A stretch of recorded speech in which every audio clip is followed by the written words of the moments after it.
Honduras needs young people such as Axel Benitez to stay at home if the country is ever to improve. But the 22-year-old university student who was studying international law in San Pedro Sula is instead here, at a shelter for asylum seekers in Tijuana, Mexico.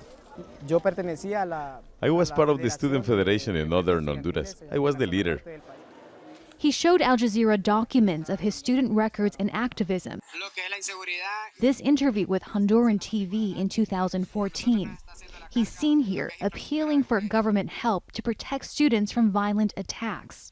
But Benitez says in September, the activism went too far.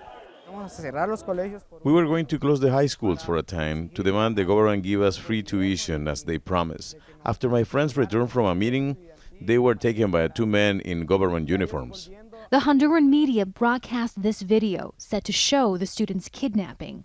Their bodies were found the following day. When I saw the news, I said, whoa. Then a few days later, the same agents went to my work to look for me. My co-worker said I wasn't there.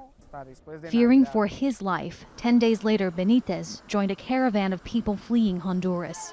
He walked for a month, all the way to the border with the U.S., where he wants to apply for political asylum. This is the international boundary between Mexico and the U.S. It's currently guarded by agents of U.S. Customs and Border Protection who are standing behind me. In fact, right on the ground says the names of the two countries, Mexico and the U.S. Now, international law says once a person's feet crosses onto the U.S. side, that country must process their asylum claim. A week ago, several hundred members of the caravan tried to rush the border. Benitez was among them. He says he squeezed through a gap in the wall and for a moment stood on American soil where he spoke with U.S. border guards. I told them, here I am, detain me. I need political asylum. I have all my evidence with me. But they say, that doesn't matter. You're going back to where you came from.